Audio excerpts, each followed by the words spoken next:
Hey everybody, and welcome back to another Diamond 1 commentary. Today I will be playing some Poppy support, attack damage Poppy support, carry support. I'll be playing with a Twitch, and I'll be playing against a Morgana and a Draven. The reason I picked Poppy here was primarily because I didn't really feel like playing any of the standard supports against Morgana. Poppy is actually a pretty decent pick against Morgana. I mean, it doesn't seem like it's the case because I've always said that when you're playing Poppy support, you need to be able to hit that heroic charge, and Black Shield kind of counters heroic charge completely. But, you know, for some reason it works, and I've been trying to figure out why it works. And the only answer I can come to at this point is the fact that Morgana isn't very good at harassing the enemies, or not very good at harassing Poppy. The range is very, very short.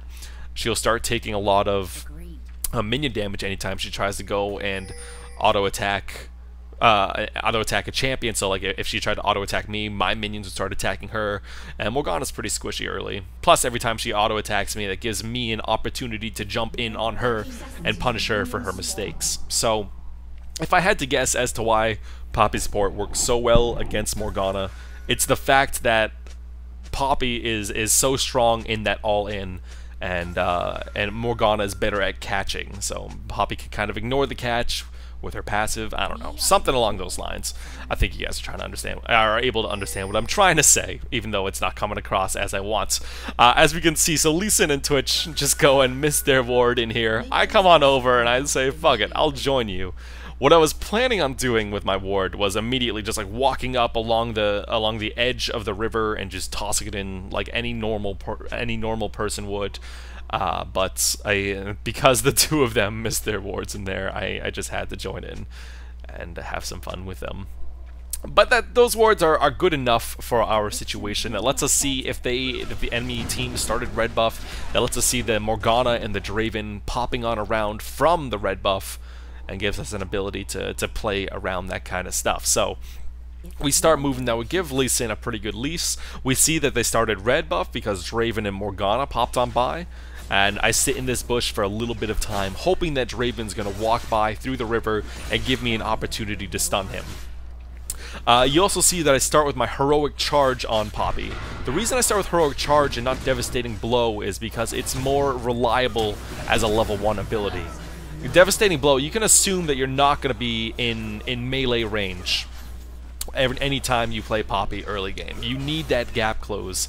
And so expecting to get a devastating blow off on two ranged characters, like get a devastating blow walking up to Morgana to get a devastating blow, walking up to Draven to get a devastating blow, I will take so much extra harass for no reason.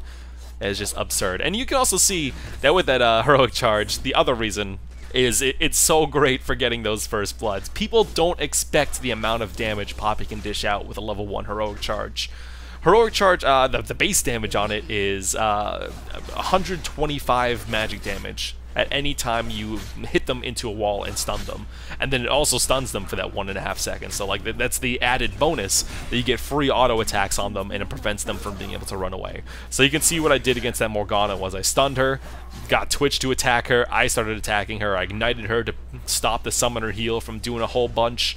And then I flashed after her and finished her off with Twitch's Contaminate, or what used to be Expunge.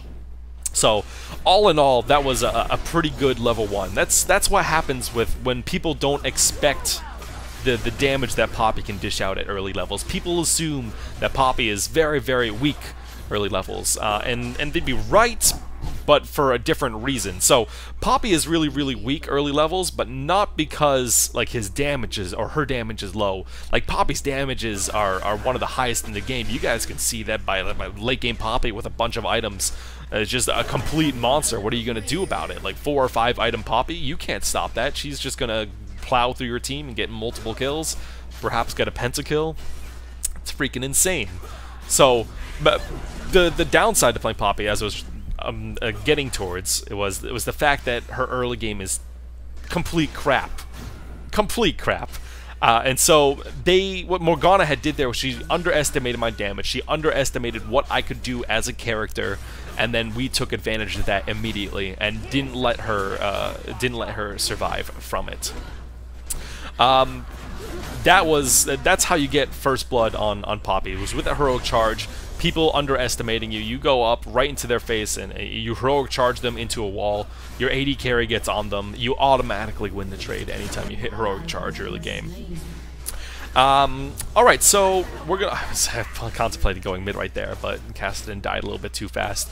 We're playing a little bit, even though we're ahead in lane right now, we're playing a little bit safe. The reason we're playing a little bit safe is because Eve is such a monster of a jungler. She can bypass any wards. She gets right into our, like, right behind us before we can even hope to see her. It's just all around a very scary proposition. So we're farming from a relatively safe place, and we're keeping ourselves alive, and trying to outplay the Eve coming on down. Right there, I went up and I went aggressively because I wanted the enemy team to go aggressively onto me. I knew Lee Sin was nearby, and I knew we could 3v3 them if Eve was here as well. So I walk up, I basically get hit by a bind. Right here, I almost make a mistake of getting bound inside turret range. That was pretty bad. Using the heroic charge on Morgana right then and there was a pretty big mistake. Anyways, we got a bunch of harass down, but I'm pretty low. Twitch is pretty low. Lee Sin is backing, and the enemy lane are both at higher HP and higher mana than us. So we're in a pretty rough spot right here, especially if Eve decides to come on by and kill us. So there we go. Oh, bam! What do you know? We see Eve. We're playing safe. We're trying to dodge stuff. And Eve overextends a little bit too much. That's one of the big things that you need to be on the lookout for as Poppy. You don't want to use your heroic charge just randomly. You have to use it effectively. So you'll see me throughout this entire game. I'll be positioning myself to a point, like I'll see Twitch attacking the turret, and I'll be positioning myself to be able to stun any enemies that try to jump on him. So if Twitch is near a wall and Eve is chasing him, I'm going to position myself and stun her in the wall immediately, because that does a ton of damage, and then we can follow that up and get a free kill. Just like you saw right there. The Black Shield was a little bit too late. We were able to use Ignite, we were able to use Contaminates, we were able to use Twitch's auto attacks and my auto attacks to blow that Eve up, because she's so squishy early game. So we turned that gank around and got it into a good position for us. And what made that all possible was the fact that Twitch was able to flash the Morgana Q, flash the Morgana Dark Binding. If Twitch had not flashed the Morgana Dark Binding, then Eve would have been right on top of him as the Dark Binding hit. Twitch would have died. I don't think I would have been able to kill Eve by myself, and then there would have been Morgana and Draven there all up on my ass. So fantastic flash from the Twitch to escape that, and then I managed to get the heroic charge off before the Black Shield, and we end up turning that around beautifully. Right here, we go back. At that point, I have a 1200 gold, and I'm like, you know what? I want to rush this Sheen, because that gives me so much kill potential.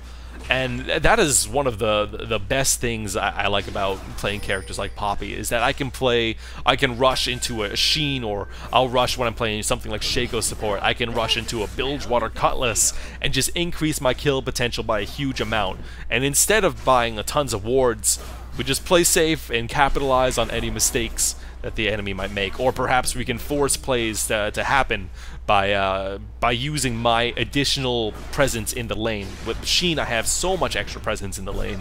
My auto attacks hurt already, and my devastating blow hurts already, but with the Sheen, I get an extra 80 to 90 damage on every single devastating blow. That's enormous. Absolutely enormous. And then right here, as we can see, Twitch is level 6, Draven overextends a little bit, and Twitch takes advantage of that because level 6 Twitch is a monster. He makes a little mistake right there by taking like 2 extra turret shots and getting ignited as well. And then I kind of make a mistake right there by taking another turret shot. And so it ended up being a bad play. We could have gotten out there, gotten 2 kills without either of us dying, but we completely fucked it up. So it was a 2-for-2 trade. Not a huge deal. I mean, again, like, every single kill and assist that I get brings me closer to my late game, and Poppy is all about that late game. There are often times where I'll get lucky and I'll get an a fantastic early game like this, and it'll spiral out of control into the late game.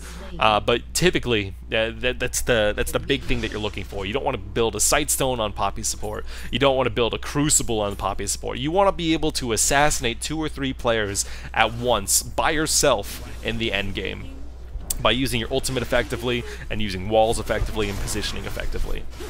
So, we're going to come back down. Twitch is still stronger than the Draven. Twitch has got a lot more items. I think he's got a Bilgewater Cutlass, and Draven only has a Vamp Scepter right now. Plus, Twitch has some levels on top of him. So Twitch is able to 1v1 that Draven very, very easily. Morgana can't really do anything to him. Morgana doesn't have her ultimate because she had just used it on me. Lee Sin comes bottom, finishes off the kill on Draven. And we're in a very, very good spot. Right here, so Morgana's still underneath the turret. The reason she's still underneath the turret is because she's scared of the Lee Sin coming on around. Lee Sin starts heading on around, and I follow him up to just make sure we get this kill on Morgana. And then I look back and I realize that Eve is on the Twitch. That was a mistake on my part. I should have realized that Eve was able to pop out on Twitch. I should have known that Lee Sin would be able to kill the Morgana 1v1. And so because I had messed that up, I let Twitch die, and I didn't get the assist on Morgana at all anyways. Not a big deal. Lee Sin is getting enormous. It's still a 3-for-1 trade, even with Twitch dead. And then Lee Sin signals to do Dragon. I could say that's a fantastic idea. Let's go do Dragon. So it's a 3-for-1 trade and Dragon. All in all, I'm not going to complain. This is fine. This is completely fine. Lee Sin said he's going to go back after this, so I'm letting him tank it and getting him low, and this lets me stay in the lane and be more effective as a character myself. I'm going to go and hide in this tri-bush because I know that Draven and Morgana both, like, my ultimate's up. Even if they go all in on me, I can just have a good ultimate and I can get myself out of there. But this is giving me a very good position. With some really good position, I am able to kill the Morgana. I use my Ignite to make sure she gets finished off. And you also saw me, I used my Diplomatic Immunity on the Morgana, which probably wasn't the best idea, but Morgana has less damage than Draven, so it lets me tank Draven more often and everything of the sort. But the reason I used my Diplomatic Immunity on Morgana was primarily to kill her faster. My Diplomatic Immunity goes through Black Shields, even if she had Black Shield up first. Little fun fact that most people don't know.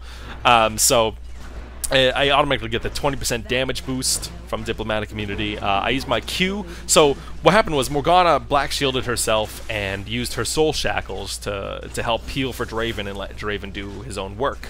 And that might have stunned Twitch. It was like she was moving closer and closer and closer, and I can't really, like, with Black Shield on, you can't really use Heroic Charge and expect it to affect her. So what I did was I used my Devastating Blow, because Devastating Blow is magical damage, which gets absorbed up immediately by the, oh, hello, Eve. Sorry, the Black Shield gets absorbed up immediately by my Devastating Blow. And then I use my Heroic Charge afterwards to bring the Morgana outside of Twitch's range, so that Twitch doesn't have to worry about the second proc of Morgana's Soul Shackles. And all around, we kill the Morgana with the Ignite. I follow through onto the Draven. Like, Twitch is already stronger than Draven, and then I'm on top of him as well. What's Draven gonna do? Absolutely nothing. So we get a double kill there. We got that turret. We are monstrously ahead of them right now. Twitch is farming very well. He's got lots of kills. I have lots of kills and lots of assists already. We're doing pretty good. At this point, we're going to start taking a look and saying, like, you know, like, this team comp that we have is not very good at pushing. Kassadin is not very good at Siege. Lee Sin is okay at Siege. Renekton is okay at Siege.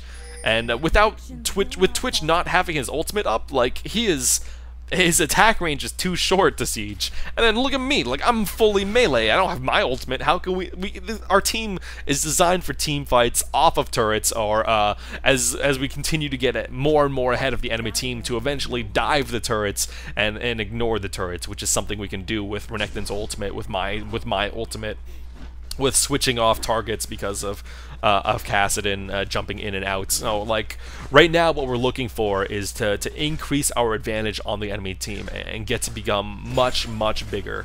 And that's what you're going to see us doing over time. We're going to ward deep in their jungle. We're going to put some aggressive pink wards, aggressive other wards, and see what we can do. We're going to roam around and look for more and more kills. Take any objectives we can. But we do not want to group and push at this point, with us this far ahead, and with our lack of ability to push on down as a team.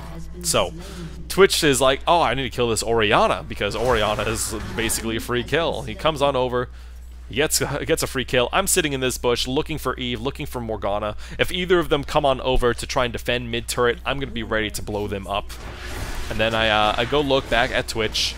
I'm still waiting, and then I see Eve pop out on the Twitch, and I'm like, oh, Twitch can 1v1 him, so I'm going to come over anyways. It doesn't matter. I make sure that Eve dies after the flash, but Jax was coming in as well, so I needed to kill Jax. And what you can see right here is I made sure I made absolutely sure that we would be able to kill the Jax before Jax was able to kill Twitch. Like, Twitch needed to kite back where it's very, very hardcore. And he was doing a very good job of it. But with Jax's Leap Strike about to come back up, Twitch was probably going to die. So the fact that I used my Diplomatic Immunity, I didn't use it to protect myself, which is the standard use for Diplomatic Immunity. Like, typically late game with Diplomatic Immunity, you're going to want to toss it on your primary target, or you're going to want to toss it on someone who can't really CC you or do anything to you. And then you're going to basically go into the entire enemy team 1v5 and start taking people on out. What I did right there was, because I knew Diplomatic Immunity gave me a 20% damage boost, we needed to kill Jax as fast as possible. I used it, I got my multiple devastating blows off, and just to make sure that I was within range for my last devastating blow, to prevent the Jax from leap striping onto the Twitch to finish Twitch off, I flashed onto him, got the kill, and that gave me enough for my Trinity Force. And people were pinging Baron right then. I don't think that would have been a good call, because, again, like, it's a little bit early. Lee Sin was like, yeah, it's a little early. We don't really have a dedicated tank. We don't have any a character nearby who is able to seriously tank it. So it was a good call to say not Baron. That lets me go back, get my Trinity Force, pick up some more wards, continue invading their jungle, getting some more heavy-duty wards up in their stuff, looking for more pickoffs, looking for more assassinations, that kind of stuff. And you can see right here, we run into Draven. Draven wasn't really paying attention, so I stun him into a wall, let Lee Sin clean him up.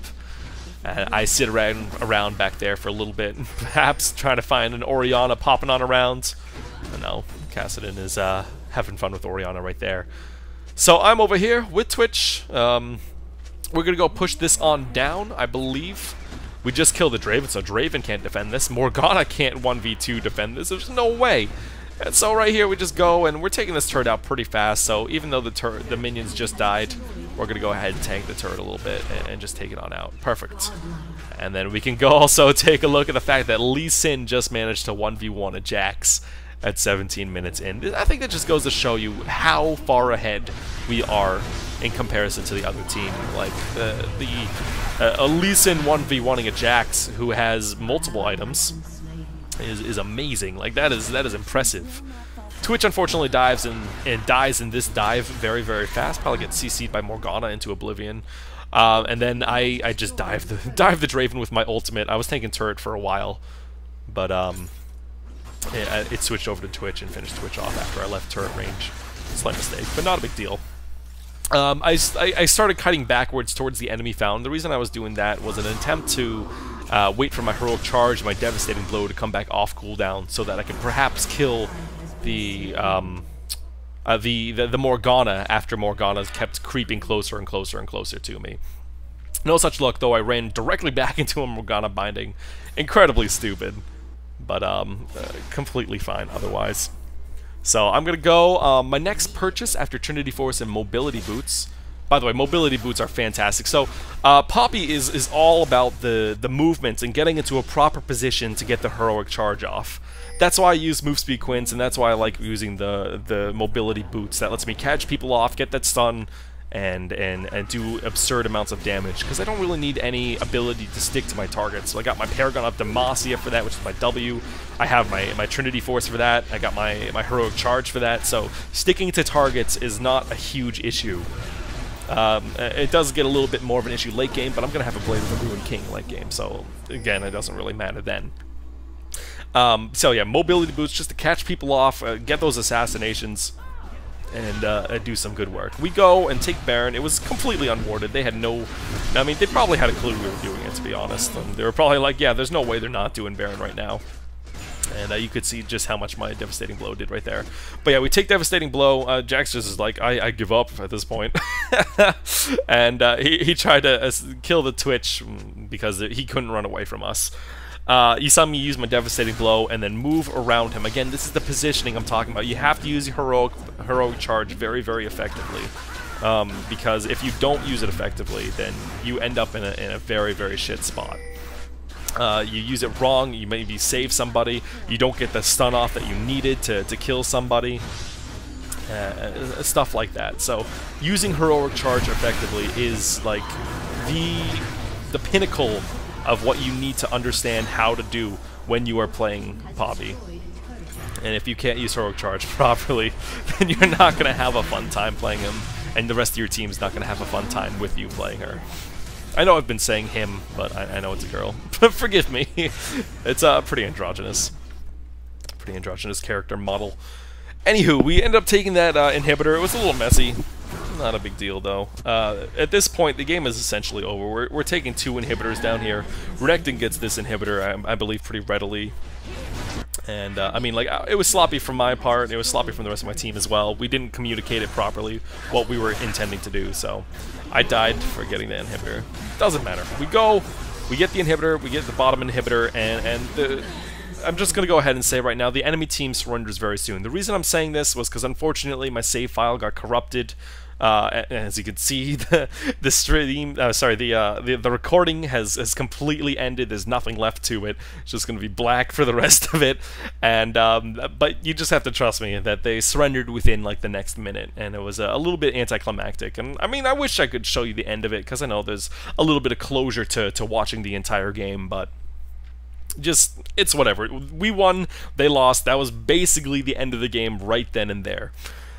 Okay, that through and through. Let's go ahead and take a look at why I play Poppy support and why I like Poppy support so much. So, a lot of you probably first heard of me because I was playing Poppy support up till Challenger 550 LP on North America.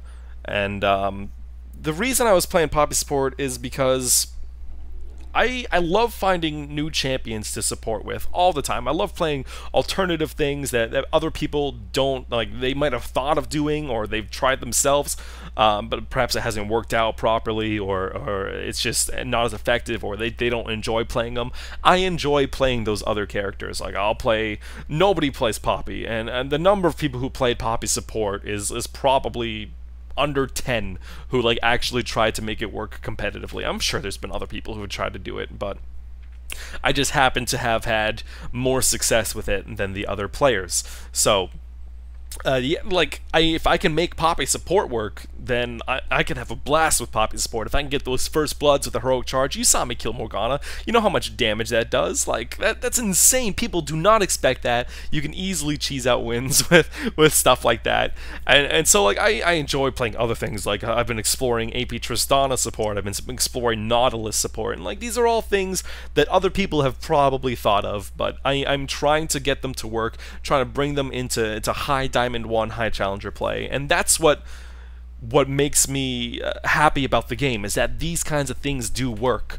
Like, when I first started doing Poppy support, people were always like, oh man, you should play something real like Leona, or you should play something real like Thresh support or Annie. And like, because those were like the only 3 characters that were ever played back at the beginning of Season 4. The only 3 support characters. There was nobody else was played. And that was just so damn boring.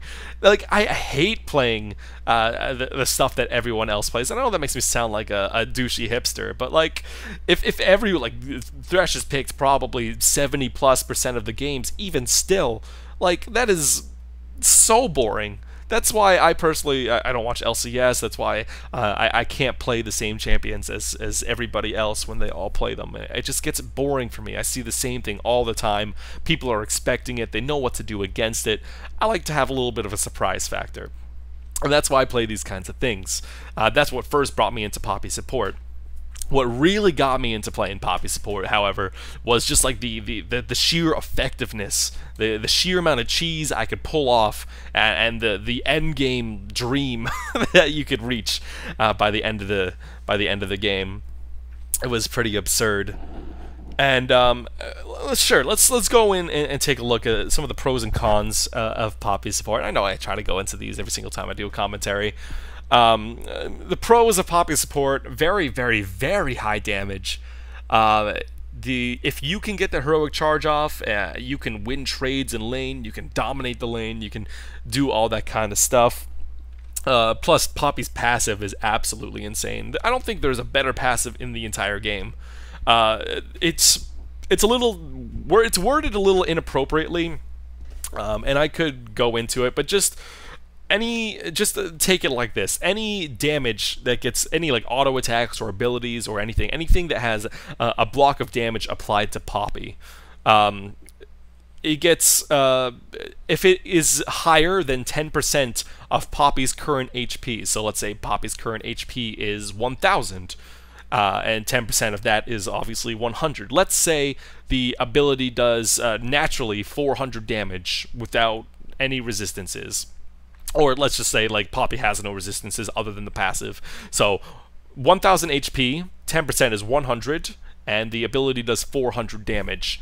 That means that the damage that exceeds that 10%, so 300 of the 400 damage exceeds the 10% of the 1000 HP, that gets reduced by 50%. So the 300 gets reduced to 150, so it automatically does that flat 100 because that is 10% of Poppy's HP, and then it does only 150 more on top of that. So the ability which originally did 400 damage now only does 250 damage. That's 150 damage mitigation. That is bonkers. That is absolutely insane. And as you continue getting lower and lower and lower HP, like the more durable you become, the more you can take a beating. And this can oftentimes bait people out so very effectively, especially when you have Summoner Heal on your team. It is absolutely beautiful. You'll go in onto somebody's face, you'll just continue auto-attacking them. The enemy Draven will be like, yeah, my auto-attacks are hitting for like 100 right now. I'm going to go ahead and I should kill this guy in 4 hits. But like with each successive hit, the damage gets reduced even further. So like the first hit's 100 damage, and then it's 75, and then it's 50, and then it's like, well, what would have originally taken 4 hits will now take 7 or 8 hits, and then God forbid I'm running an HP potion and then my AD carry uses Summoner Heal on me as well, because that's just gonna bolster the number of times the amount of damage I can take by an immense amount. So Poppy's passive is the main reason that you can actually play Poppy in the support role, because you can take so much harassment. The other reason that it works is because of her super amazingly high damage. I told you before, the base damage of Heroic Charge, if you landed on a wall, is 125 at level 1. 125 magic damage at level 1. Like, again, that is absolutely insane. It's one of the highest damaging abilities in the entire game. Devastating Blow does percentage of their maximum HP, I think, 8% plus a base. And so like that's pretty impressive as well. That's a lot of damage. The only issue with Poppy is, of course, getting on top of your targets. And that's where the big issues come into play when you're playing Poppy support.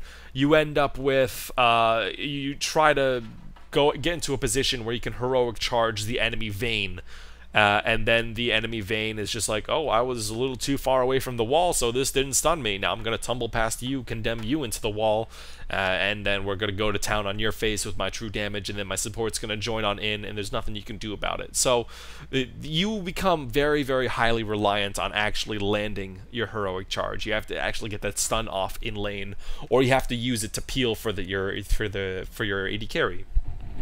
And that's another problem with Poppy support, is the fact that if they go in on your AD carry, you have to be able to peel for them. You have to get up in their face, and you have to make sure that your AD carry is not going to die. You have to apply pressure. And typically what that means is just walking up to them, getting in their face, perhaps using Devastating Blow, Heroic Charge and Devastating Blow on the enemy AD carry to force them away from your AD carry, but this oftentimes will force you to take a much higher amount of damage than any other support would. Like compared to a Nami, let's say Morgana goes and Dark Binds, or you have Dark Binding on your AD carry. Like that's a 2 to 3 second snare. The AD carry is unable to move that entire time, and the enemy Draven's coming on through. Let's say I'm playing Nami, and I toss my Aqua Prison out towards the Draven, and let's say I hit the Draven. Well, that snare, which originally might have forced let's say my AD carry is Twitch, that forced the Twitch to take 500 to 600 and harass from auto attacks and abilities, now he's only going to take maybe 200 to 300, and then we also get a bunch of harass back, and we're actually able to trade with the Draven in that kind of scenario. But if I'm playing Poppy, like let's say my Twitch gets bound and then Draven's going all in, I use my heroic charge on Draven, And instead of Twitch taking a lot of damage, like Twitch will still take 200 to 300 damage, but I myself, as my own player, like I will take 500 to 600 myself as Draven continues to kite backwards, as Morgana continues to auto attack, as Draven like uses his abilities to make sure he can stay away from me, and then he can chase me down once my abilities are down because I'm unable to close the distance once my heroic charge is down. So like that's the kind of shitty situation that you can find yourself in when playing Poppy support, and that's one of the main reasons that it's not very good. Anywho, all that being said, do I recommend playing Poppy support? Oh, absolutely. I love Poppy support. It's very easy to cheese out wins with if you can understand how to use heroic charge, if you can understand how much damage you can take as the character, if you can understand when to go in and help your AD carry last hit, if you understand when to peel the enemies off of your AD carry, you can become an effective support while playing Poppy.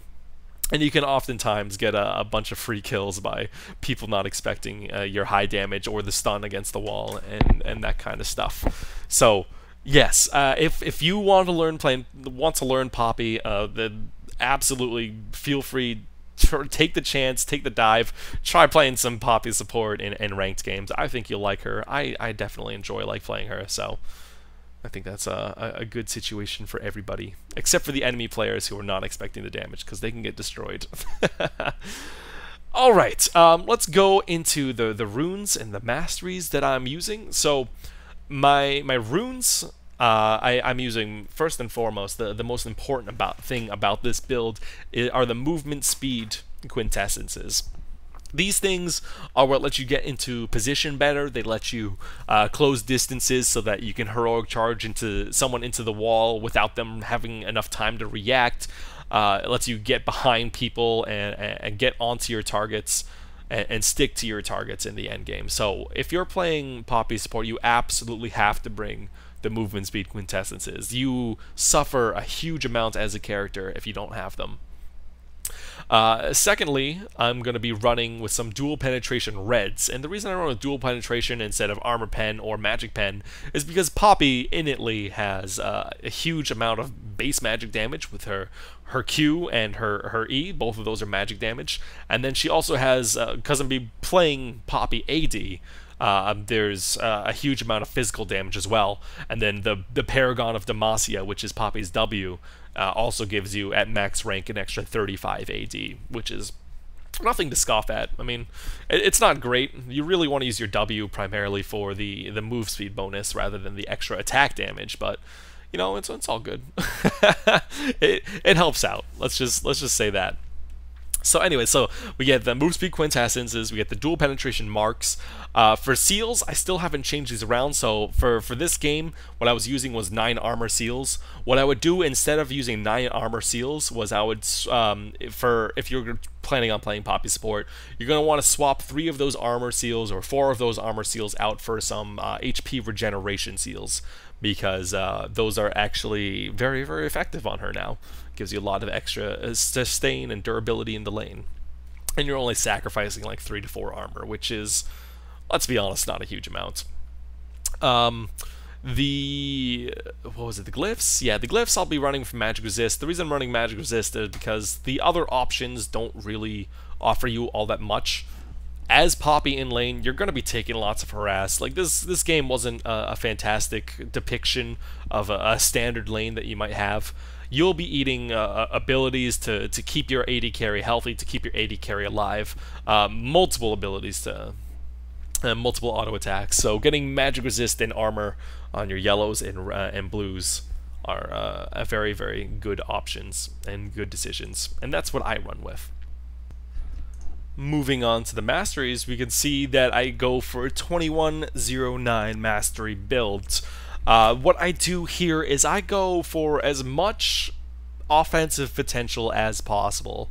we can take a look. We have anything that increases my damage by a percentage, whether it be double-edged sword, exposed weakness, spell weaving, blade weaving, the executioner, warlord increases my bonus attack damage. We got devastating strikes, which gives me extra magic and armor penetration, and havoc. All of these things increase my already high base damages by a percentage, and this can be amazing. So something that would originally do X now does an additional 15 to 20% damage, and that is a little bit absurd if you ask me, with all of these kinds of spells and all these kinds of masteries put on. The other masteries that I have just increase my attack damage. We can take a look at its brute force for extra AD per level, martial mastery. This is just because it's more of a placeholder, and then these masteries are also quite nice for the early game and kind of letting you just use your auto attacks more effectively. We move on to the utility side of the tree, and we can see that I'm going for fleet of foot. That's the primary goal in this. The 3 points in fleet of foot gives me extra movement speed, which is, again, movement speed is essential on Poppy. You need the movement sequence. You should definitely get this fleet of foot as well.